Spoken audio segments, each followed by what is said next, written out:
ou bom dia, ou boa noite. Sejam todos bem-vindos comigo por mais essa segunda-feira para estudarmos hoje o livro Renovando Atitudes, capítulo 11, Olhando para Trás. E hoje vai ter muita coisa para falar. O que a gente vai falar hoje? Vamos falar sobre viver o ontem ou viver o hoje. Vamos falar sobre culpa, responsabilidade, perfeccionismo.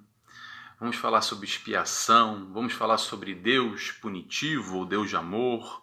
Tem muita coisa para falar. Vamos iniciar? Então, convido a todos, quem quiser em conjunto comigo, fazer a nossa oração de olhos fechados, agradecendo primeiramente a Deus Pai, a Jesus, nosso amigo, nosso mestre e guia, que nos acompanha, nos direciona, a toda a espiritualidade de luz, que nos dá todo o suporte, a sustentação necessária. Pedimos autorização para iniciar mais esse trabalho, agradecidos desde já que estamos por vossa companhia.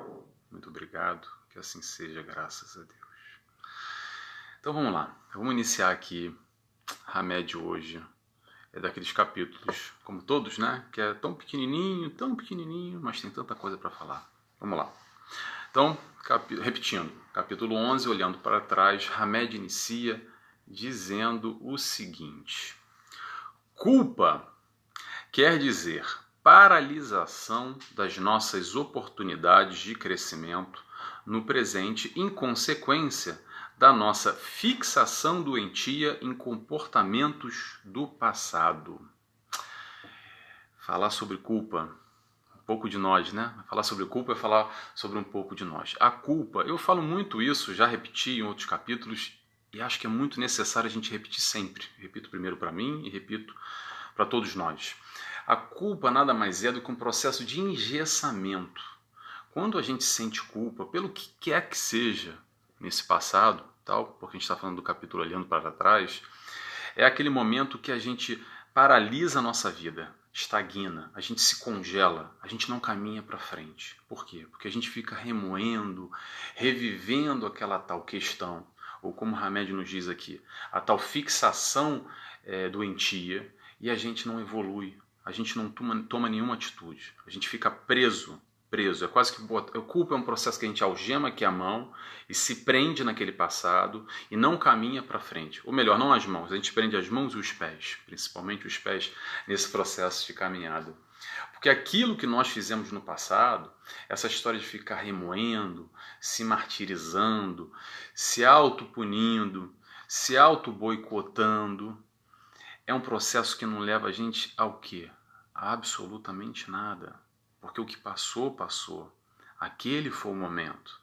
Naquele instante na nossa vida foi o melhor que nós pudemos dar. E aquilo foi o que a gente pôde dar e pronto. Então não adianta hoje, com uma outra consciência, num outro processo evolutivo que a gente reconhece o erro do passado, ficar se remoendo, porque não vai levar a lugar nenhum. A proposta é nós atirarmos isso como um aprendizado. Para quê? Para não repetir novamente. É colocar em prática esse aprendizado para num futuro, quando de novo fomos quando nos colocarem em tais situações, que a gente possa ter uma atitude, um comportamento diferente do que a gente teve naquele erro que a gente cometeu. Aí você vem e me pergunta assim, Nelson, fala assim para mim, Nelson, então qual é a solução para a culpa?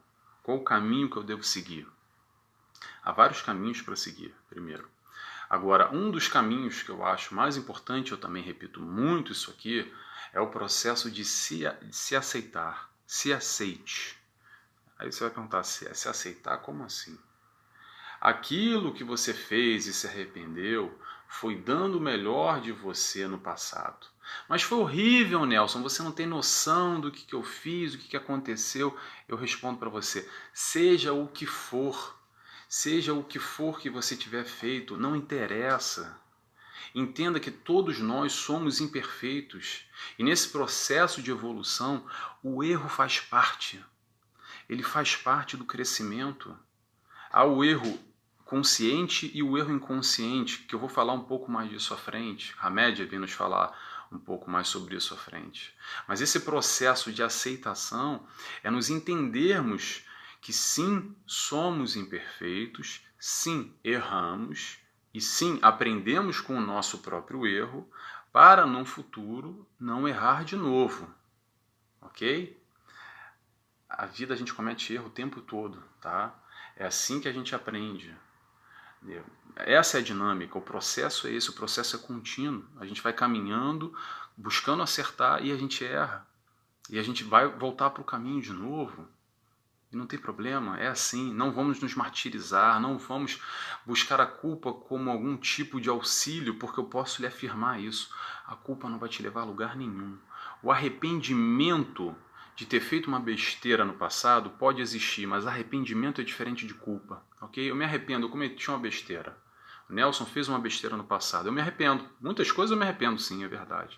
Agora, eu ficar me martirizando, me culpando, esse tipo de movimento, esse tipo de sentimento não nos leva a lugar nenhum. Aliás, nos leva sim, nos leva a piorar, nos leva a degradar, nos leva a uma paralisia, nos leva ao tal lodo que eu digo sempre, que a gente entra nesse lodo até a cintura e muitas vezes não consegue se mexer, vivendo nesse nosso universo com o chicote na mão, com essa tal fixação doentia. Como é que ele diz aqui? Desculpa.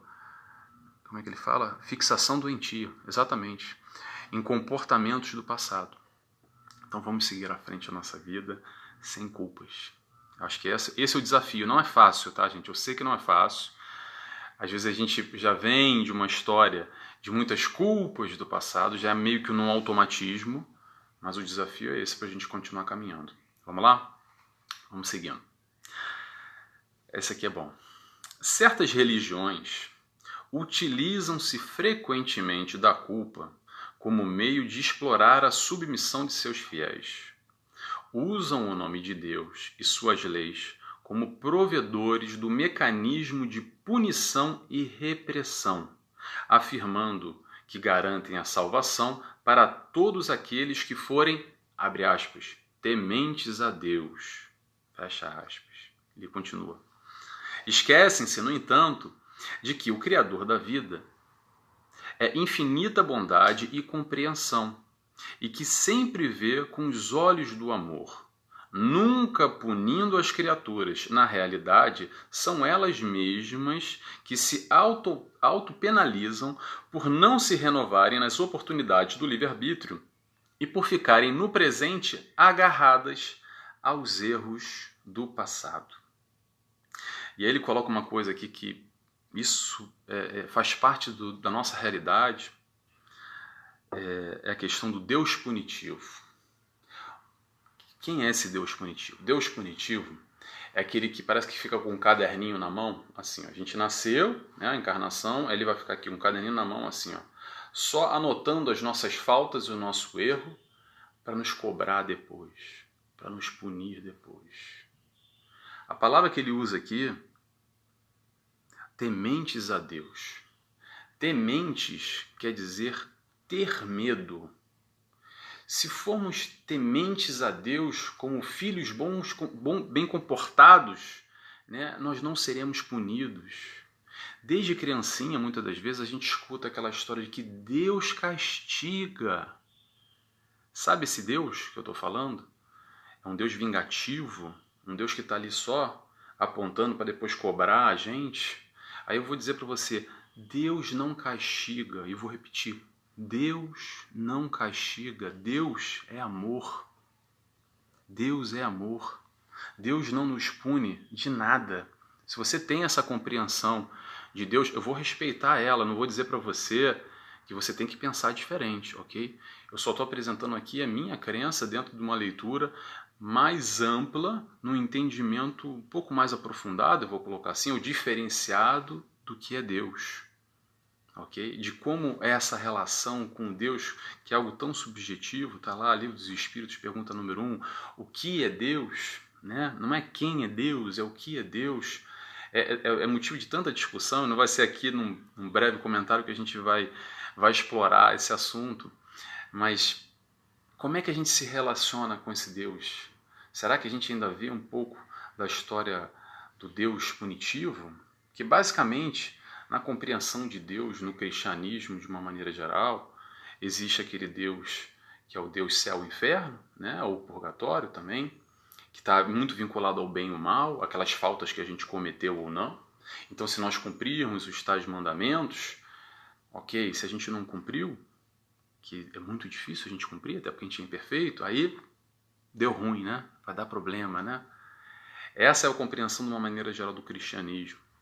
Agora, há uma outra leitura, que é essa que eu me identifico mais, que eu acho que se aprofunda um pouco mais, a leitura de Deus, o que a doutrina espírita nos apresenta, né? Que é a tal questão número 1, como eu disse, o que é Deus, e aí fica o convite para ler a primeira pergunta e tentar desmembrar por aí, que é tão difícil da gente compreender. Mas esse Deus que eu entendo e que eu quero compartilhar com vocês é o Deus de amor, o Deus que não nos pune, o tempo inteiro ele nos ama, e como um pai que nos ama, ele nos dá oportunidades de crescimento, ele nos dá amor.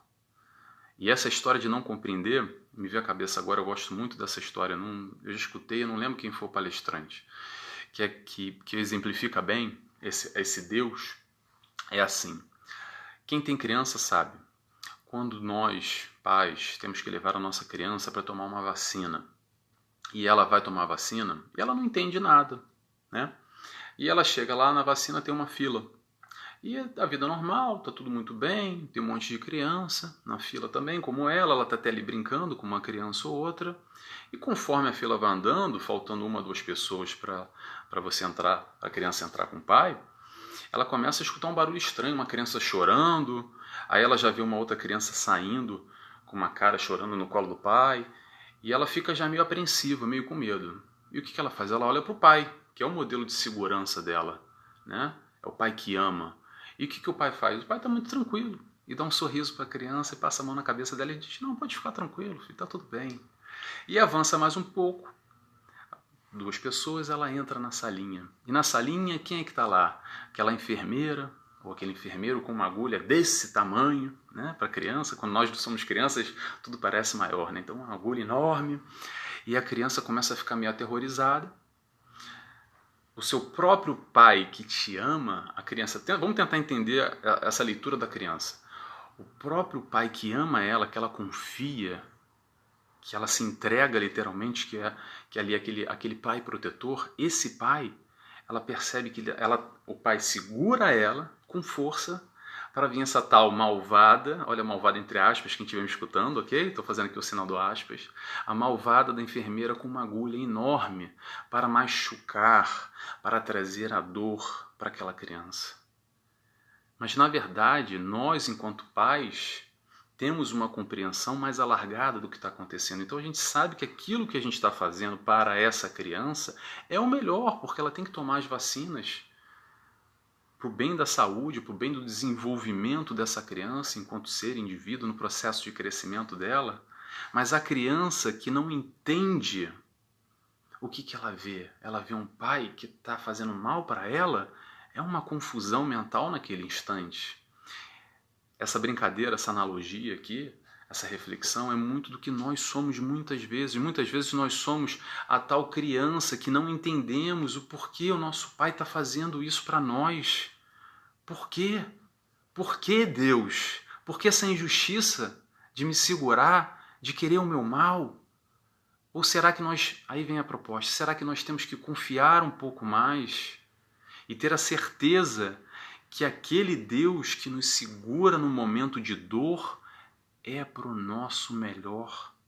É tal da história da fé que eu falo sempre, não é só acreditar, é confiar, é ter a confiança, ter a certeza, não tem dúvida alguma que se Deus preparou aquilo para nós, se aquilo está acontecendo na nossa vida, naquele instante, por maior sofrimento que nós estejamos passando, por maior dor que nós estejamos naquele instante, aquilo é para o nosso melhor, porque Deus, a espiritualidade, está sempre nos amparando o tempo inteiro.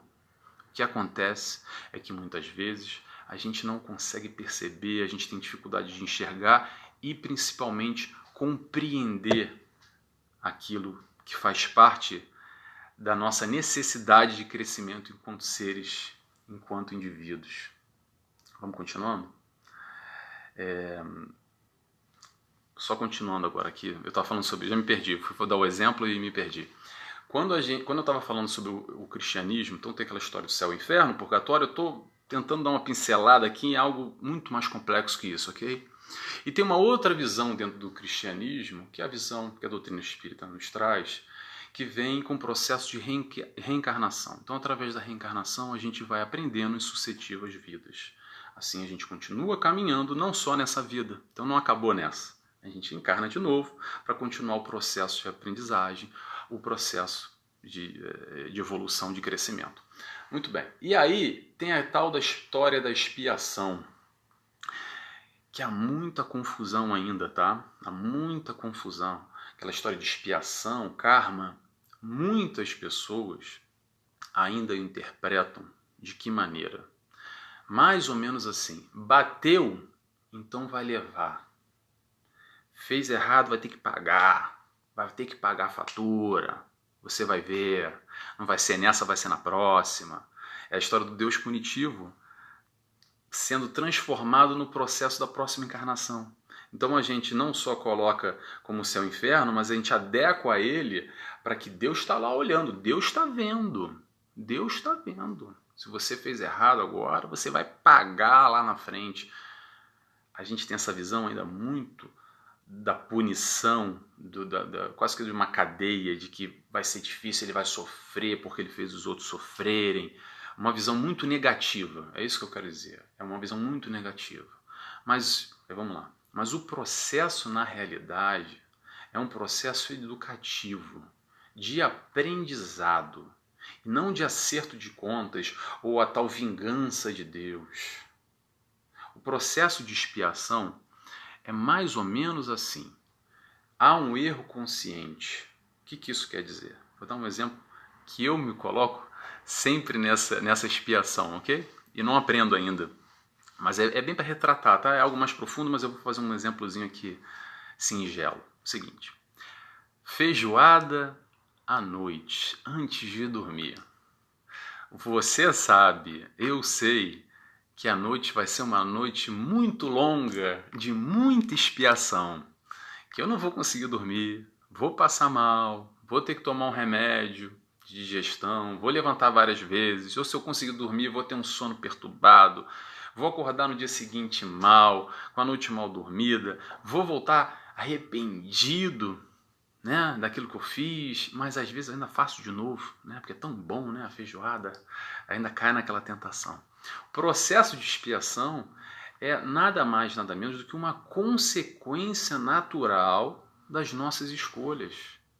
Então eu já tenho consciência que comer feijoada à noite não é muito legal. Eu vou ali 10h30, 11 horas, vou comer um pratão de feijoada, aquela feijoada completa, com carnes e tudo.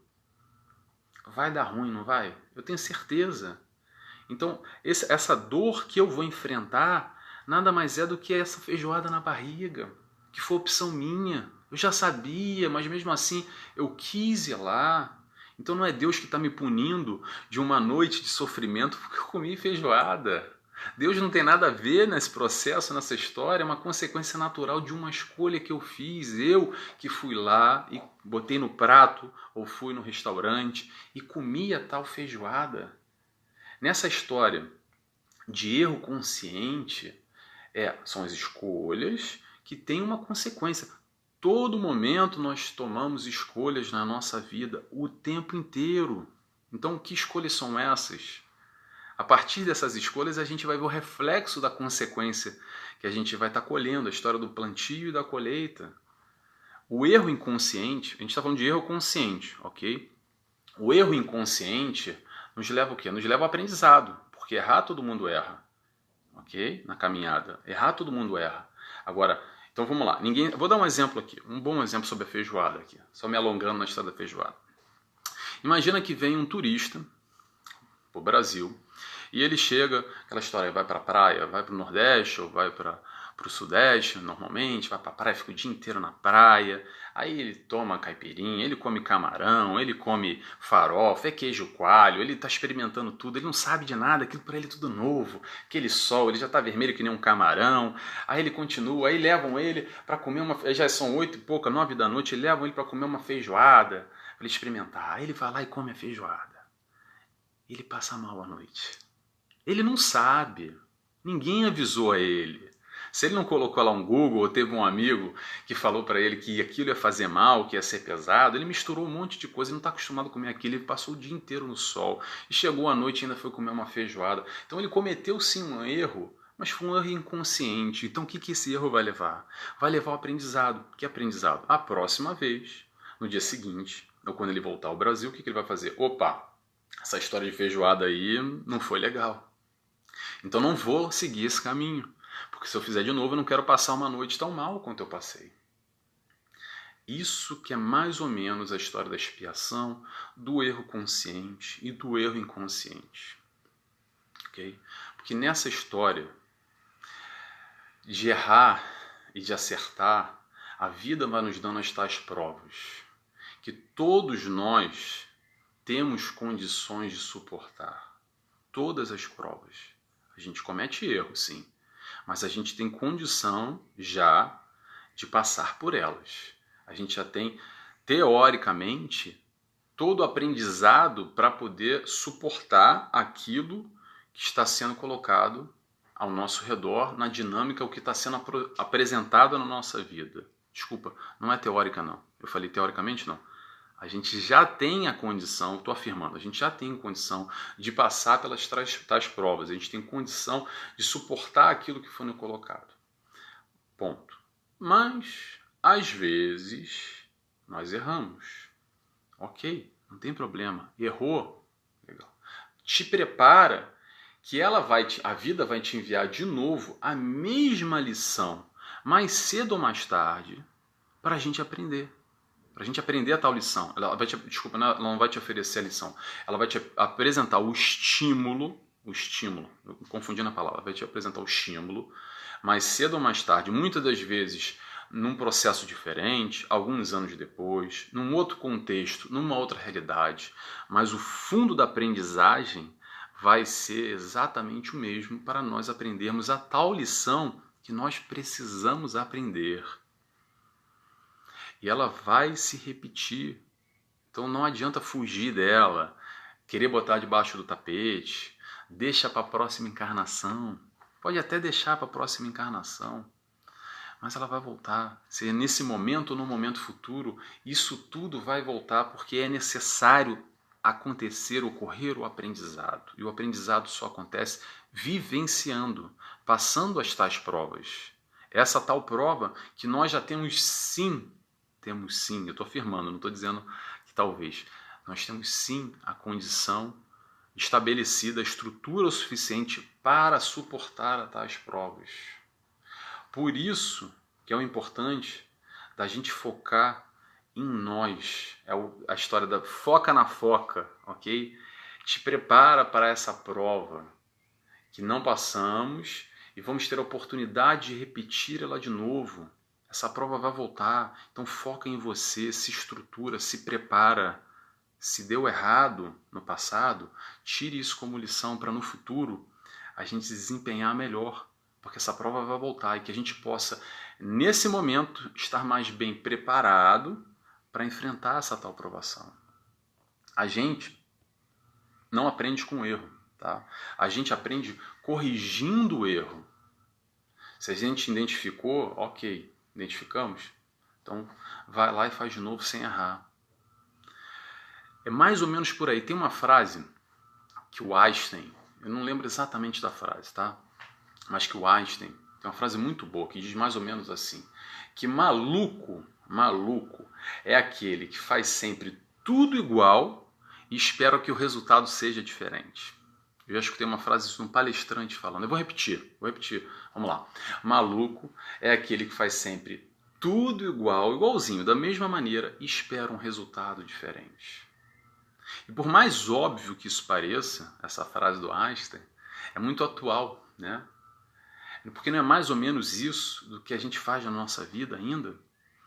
A gente estabelece o nosso comportamento da mesma maneira, mas a gente quer um resultado diferente. Então, se a gente quer um resultado diferente, vamos mudar o nosso comportamento, a nossa conduta, o modo que a gente está lidando. Ok? Vamos lá, então. Vamos continuando. O mais importante, só quero repetir isso, porque eu acabei devagando aqui. Vou repetir só isso. Expiação é um processo educativo, não é um processo de punição. Deus não nos pune, ok? Deus é amor.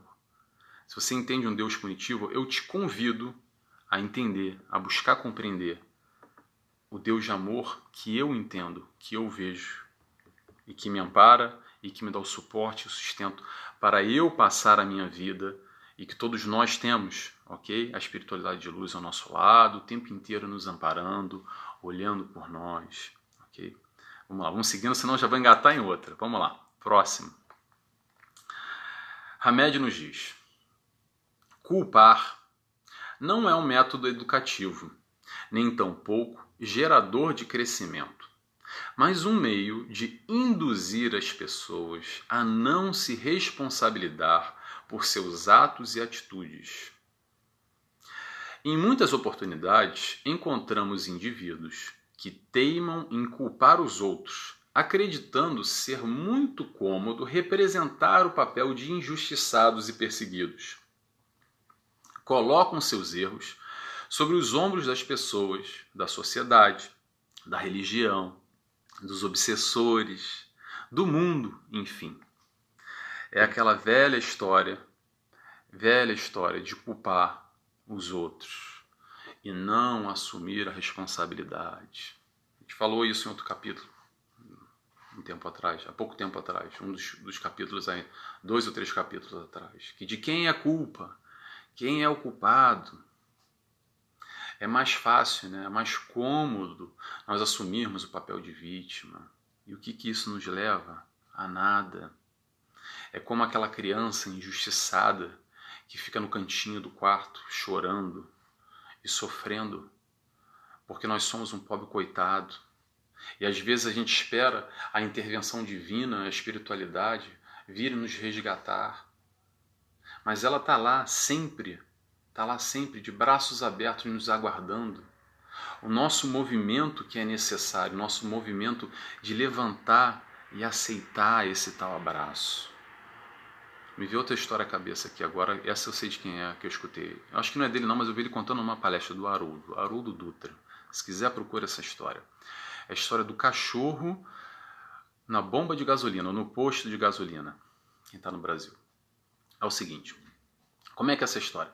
O camarada está dirigindo na estrada, já há muitas horas, e aí ele para numa bomba de gasolina, num posto de gasolina. E nessa ele para tomar aquele café, né, esticar as canelas um pouco, descansar, que ele está já há muitas horas dirigindo. E ele para ali e vai na loja comprar um café, tomar uma água, alguma coisa. E logo quando ele sai do carro, ele vê um cachorro chorando muito, uivando muito, com muita dor, muito sofrimento. E rapidamente, naquela coisa, ele sai, fica lá uns 5, 10, 15 minutos, bebendo uma água, um café. Quando ele está voltando para o carro, ele ainda vê o cachorro ali, ele olha para o relógio, já passaram quase 20 minutos, ele está vendo aquele cachorro em sofrimento. Ele reparou que tinha um homem que estava sentado ali próximo, e ele pergunta, falou, olha, diz uma coisa, o que está acontecendo com esse cachorro? Por que ele está chorando tanto assim? Por que ele está assim? Por que ele está passando tão mal? E aí o homem fala para ele está deitado num prego. Aí ele fala assim, deitado num prego? Você está de brincadeira? Não é possível. Como assim está deitado no prego? Ele está preso? Não. Ele deitou no prego. E por que ele não levanta? O homem pergunta, por que ele não levanta? E o homem que está lá no posto, na bomba de gasolina, fala para ele assim, ele tem força o suficiente para chorar, mas ele ainda não tem força o suficiente para se levantar. Vou repetir. Ele tem força o suficiente para chorar, mas não tem força o suficiente para levantar. E aí vem a pergunta, quantas vezes nós, na vida, somos esse cachorro? Estamos ali chorando durante 30 minutos, 30 dias, 30 meses, não interessa, sofrendo uma dor enorme, e às vezes a gente está deitado num prego e a gente tem essa força para chorar, mas não tem a força para levantar ainda. E essa força para levantar Será que não é necessário um pouco mais de dor para levantar? E aí vem toda uma discussão nesse relacionamento de aprendizado e dor. Como é que a gente se movimenta? O que é necessário para o nosso movimento? Não tem como não dar um exemplo, me vem à cabeça, de Jesus, naquele momento, das curas dele, várias curas, mais ou menos 30 curas, mas em diversos dos seus momentos de cura, ele sempre perguntava: o que você quer que eu faça? Ou ele perguntava assim: o que você... por exemplo, chegava lá o que está na cadeira de rodas, né? Ou o leproso. Vamos pegar o cadeira de rodas. Antes dele falar, levanta e anda, porque ele não é lá pegar a pessoa e colocá-la de pé, ok? Ele estimulava o esforço para levantar e andar, mas antes disso ele perguntava: o que você quer que eu faça? Fica a reflexão. É bom a gente pensar o que a gente quer da vida, porque depende de nós o movimento. A espiritualidade de luz o tempo inteiro está ao nosso redor, de braços abertos, esperando que a gente receba esse abraço, que a gente vá em direção, que a gente caminhe. Depende de nós. Depender de nós é sair desse papel de vítima, sair desse papel de culpa, de vitimização, que é mais cômodo ser, é mais fácil, é mais agradável se fazer de vítima de tudo que acontece. Mas dói. E a pergunta é: o quanto necessário vai ser essa dor até o momento que a gente possa levantar e dar o passo à frente?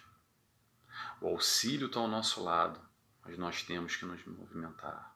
O convite, para fechar, é a gente deixar o papel de vítima e assumir a tal responsabilidade, assumir o tal controle da nossa vida. Ok? Vamos lá? Vamos seguir. Hoje está sério, né? Hoje está sério. Eu gosto sempre de deixar um pouco mais engraçado, mas às vezes tem temas que buscam uma reflexão mais densa. Vamos lá. Hamed nos diz: dar importância às culpas é focalizar fatos passados com certa regularidade, sempre nos fazendo lembrar de alguma coisa que sentimos ou deixamos de sentir, falamos ou deixamos de falar, permitimos ou deixamos de permitir, desperdiçando momentos valiosos do agora, quando poderíamos operar as verdadeiras bases para o nosso desenvolvimento, intelecto, moral. Se apegar às coisas do passado, a gente se apega às coisas do passado, né?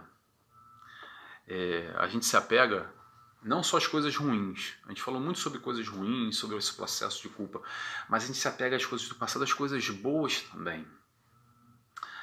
Com o passar dos anos, as pessoas começam num processo natural de saudosismo.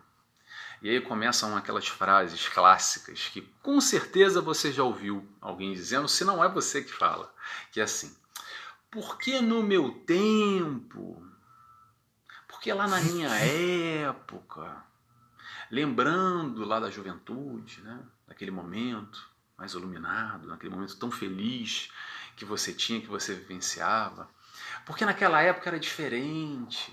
E aí eu posso dizer para você o seguinte: desculpa, eu fui dizer, até me engasguei. Posso dizer para você o seguinte: a sua época, o seu tempo foi aquele sim, mas o seu tempo é agora também. Ele é agora também. Se você está vivo hoje, é porque você tem que desempenhar alguma coisa, porque você tem que viver hoje. Aquele momento foi feliz, você tem boas lembranças, você tinha mais vitalidade, você tinha mais energia, você tinha mais disposição, você acreditava que tinha mais tempo para concluir os seus projetos. Tudo isso é verdade, mas também há outra verdade. A verdade é que se você está vivo agora, é porque há alguma coisa a experienciar, há alguma coisa a experimentar. O seu tempo não é só no passado. Sabe aquela história que muita gente fala assim: eu acho que Deus esqueceu de mim aqui, que eu já devia ter morrido. Quem está com a idade avançada, às vezes a gente escuta isso. Eu já escutei as pessoas falarem isso. Né? Porque já não tem mais nada que eu fazer aqui. Por que eu estou aqui ainda? Estou perdendo meu tempo, estou dando trabalho para os outros. Né? E eu digo para você, Deus não esqueceu de você. Deus não esqueceu de ninguém. Eu estou falando tudo isso e não tem problema nenhum em lembrar o passado. Esse movimento saudosista, né, não tem problema nenhum. O problema começa quando nós vivemos o hoje focalizando o ontem. Quando o nosso dia a dia hoje é reviver as tais lembranças do passado, a gente deixa de viver hoje focalizado no ontem. E o foco é o hoje. O foco é agora. Tem outra história que eu gosto muito, que exemplifica bem. Essa história é bem conhecida, mas acho que vem bem a calhar aqui nesse contexto. É a história de dirigir o carro, manejar o carro, o veículo. Existe o para-brisas enorme à nossa frente. Aí no meio tem ali o retrovisor do meio, ok? E tem um retrovisor na esquerda e um retrovisor na direita. 2 retrovisores pequenos na ponta, um no meio pequenininho, e o para-brisa enorme à nossa frente. Então, o nosso foco, a nossa atenção, enquanto estamos dirigindo, é o quê? É de enxergarmos o agora, né? Esse momento, e enxergarmos a frente. E claro que o retrovisor é bom para quê? Para a gente ter uma noção do que está se passando. Se é um carro na direita, na esquerda, o que a gente passou. Agora, quem vive a vida dirigindo o carro olhando para o retrovisor, será que está andando para frente? Será que a proposta é essa? A proposta é exatamente a gente olhar para frente, a gente caminhar para frente. O que passou, passou. Foi importante? Foi. Foi muito significativo, Nelson. Foi muito bom o meu passado, que bom. Ou então, não, Nelson, foi muito ruim o meu passado. Ok, foi muito ruim o seu passado. Mas tudo isso vai servir só como referência. Referência para quê? Para a gente continuar caminhando. Que a gente não erre mais, ou que a gente vivencie o que tem para vivenciar. Que possamos, enfim, viver o tempo de hoje, não viver o tempo do passado. Vamos lá? Vamos continuando. Hamed nos diz. Espera aí, calma aí. Deixa eu me ajeitar aqui. Pronto. Hamed nos diz. A culpa se estrutura... Fala muito sobre culpa, né? Vamos lá. A culpa se estrutura nos alicerces do perfeccionismo. Alimentamos a ideia de que não seremos suficientemente bons se não fizermos tudo com perfeição. Esquecemos-nos, porém, de que todo o nosso comportamento é decorrente de nossa idade evolutiva e de que somos tão bons quanto nos permite nosso grau de evolução. A todo momento fazemos o melhor que podemos fazer, por estarmos agindo e reagindo de acordo com o nosso senso de realidade. Então vamos lá, o que ele fala aqui, logo do início? A culpa se estrutura nos alicerces do perfeccionismo. Então a gente vai falar sobre culpa e perfeccionismo.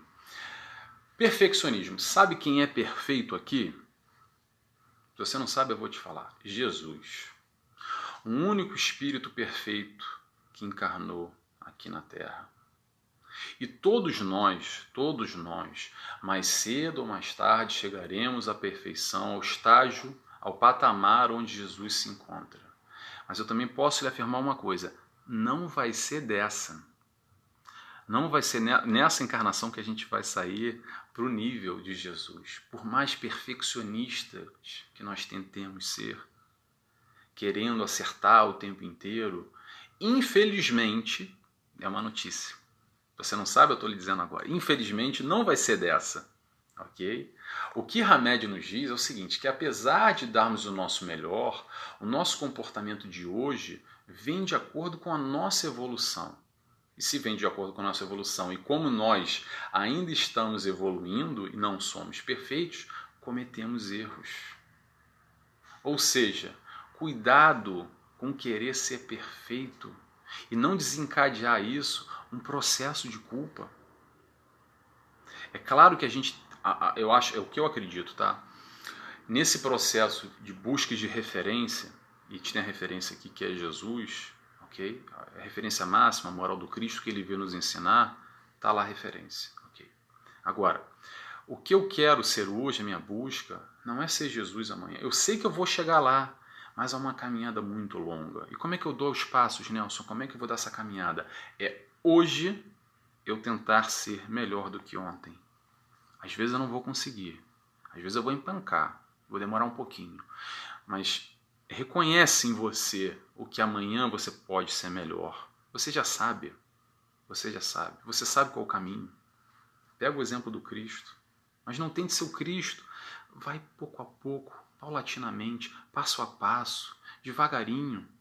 Vamos olhar para as nossas imperfeições nesse momento, vamos ser um pouco menos perfeccionistas, vamos olhar para o micro e não para o macro. Não adianta eu colocar aqui, vou pegar aqui 2 exemplos, Gandhi e Chico Xavier. Não adianta eu querer ser Gandhi, Chico Xavier e botar uma foto aqui do lado e querer ser igual a eles, que eu sei, tô falando eu, Nelson, tá? Eu sei que eu não tenho capacidade ainda, atenção, ainda, de chegar a esse nível, nesse estágio. Eu tenho que caminhar um bocado ainda. Mas eu admiro eles, eu tiro eles como referência, como exemplos, muito mais próximos até do que Jesus, que estiveram encarnados aqui há pouco tempo, quanto mais Chico Xavier, que viveu muito mais nesse contexto do Brasil, que a gente se identifica muito mais. A grande maioria daqui são brasileiros e portugueses também, que estão vendo esse vídeo, né? Tá? Que a gente está falando a língua portuguesa. Então é até mais fácil a gente ver, né, a vida. Recentemente, né, ele viveu aqui conosco, etc. E tal, o próprio Gandhi, numa outra estrutura no Oriente, mas pronto, tem ali uma referência também. No Oriente não, desculpa, na Índia. Índia, Oriente? Boa pergunta de geografia. Não, não é. Vamos lá. Eu acho que não, agora já não sei, me perdi. Então, o que vale disso tudo? Só para voltar aqui à história do Chico Xavier. Vale o esforço para eu identificar, digo por mim, posso identificar o que eu posso ser melhor amanhã e fazer esse esforço para continuar essa evolução, essa caminhada. Entender a nós próprios, se enxergar nesse processo evolutivo e se questionar como eu sou, como eu estou, como eu posso melhorar. Continuando essa caminhada evolutiva, buscando sempre ser melhor hoje do que ontem, mas sem as tais manias de perfeccionismo que muitas vezes... O que esse perfeccionismo acaba gerando? Acaba gerando uma expectativa conosco muito alta, ok? E o que vai acontecer? Muito provavelmente mais cedo ou mais tarde. Essa chance enorme de ter um tombo. Porque é quando a gente se percebe que somos imperfeitos. Então quando a gente exige demais, eu acho que é por aí que Hamed está querendo estabelecer esse trecho, tá?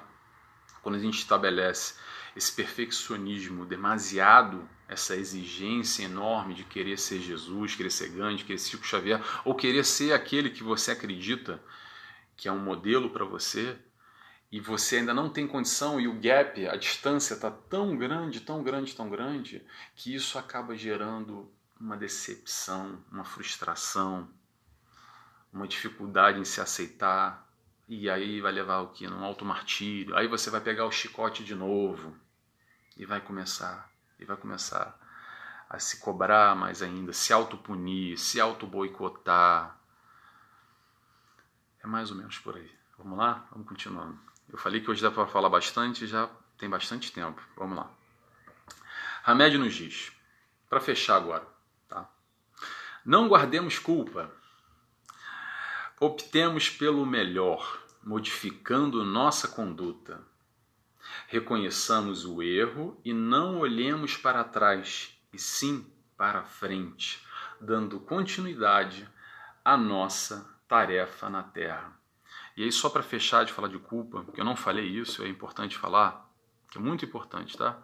Eu vou compartilhar com vocês, há muitos anos atrás, um processo que acontecia comigo e eu aprendi a lição. Eu vou compartilhar com vocês a lição, que é o seguinte. No processo de culpa, tudo isso que eu falei é verdade, mas há uma outra verdade também para a gente adicionar. A culpa, preste atenção no que eu vou falar, a culpa é porta aberta para um processo obsessivo. Vou repetir.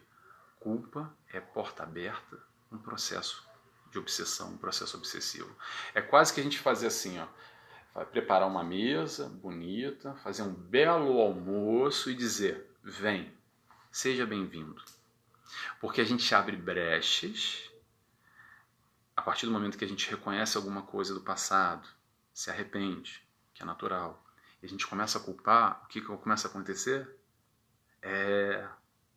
Você é o péssimo, você fez tudo errado, você é muito mal, se puna, você não merece. E a partir daí se desencadeia um processo obsessivo. Não é todas as vezes que acontece assim, mas é uma porta escancarada que a gente faz, ok? Que a gente abre inconscientemente. Então, tenhamos cuidado com a culpa, porque é sim, eu estou afirmando, é sim uma porta escancarada para um processo obsessivo, ok? Você pode se arrepender, mas também pode se aceitar e dizer, desculpa, eu errei, eu aprendi a lição. E na próxima vez eu vou tentar não errar de novo e ser melhor. Mas esquece o chicote. E aí você vai pensar assim, pronto, já falei o que eu quis dizer. E aí provavelmente você vai vir para mim e vai falar assim, mas Nelson, olha, eu vou te falar uma coisa, você não faz ideia, você vai começar a falar e eu vou dizer para você, independente do que você falar, larga o chicote, esquece isso, pro bem ou pro mal, não interessa mais, é passado, foi o seu melhor. Entenda que esse processo evolutivo, como o Hamed falou, nós estamos em diferentes processos evolutivos. Tomara que hoje nós estejamos bem melhor que naquele passado que a gente cometeu aquele erro. Tá? Mas o importante é a gente focar no hoje. Já deu, acabou. Foca no hoje, planeja o amanhã, vivendo o hoje, claro. Nem muito para frente e muito menos para o ontem. O importante é agora. Esse minuto que você está aqui me assistindo, você poderia estar fazendo 1 milhão de coisas, mas de alguma forma você está buscando ser melhor, porque esse é o conteúdo que a gente está discutindo aqui, essa ideia do livro, é nós trabalharmos o autoconhecimento e renovarmos as nossas atitudes, renovarmos o nosso comportamento. Para quê? Para sermos mais felizes. É dessa maneira. O convite é substituir a culpa por uma mudança de conduta. Então, ao invés de perder tempo remoendo o passado, invista em você, em uma nova postura, em uma nova conduta de vida.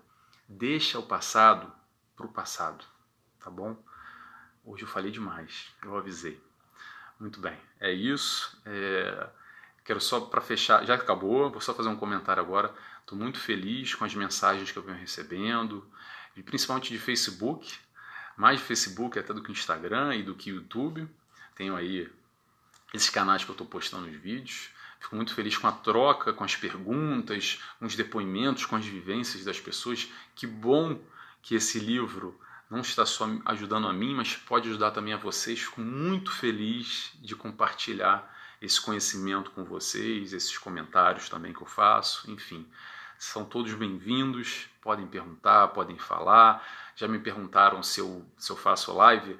Ainda não, eu estou pensando nisso. Vamos ver o futuro, vamos continuar nesse planejamento. Toda segunda-feira tem vídeo novo. E é isso, gente. Vamos lá. Quem quiser comigo fazer uma oração para o encerramento, eu quero agradecer a Deus primeiramente, a Jesus, nosso mestre e guia, nosso amigo acima de tudo, que nos ampara, a espiritualidade de luz, que nos dá todo o suporte. Obrigado a Hamed também por mais esse ensinamento, por mais esse capítulo, que a gente possa colocar na prática com muita dificuldade, mas sabendo que é possível, todos esses ensinamentos, vivenciando o nosso dia a dia, buscando ser cada vez melhores. Muito obrigado, graças a Deus, que assim seja. Obrigado a todos, até segunda que vem. Tchau, tchau.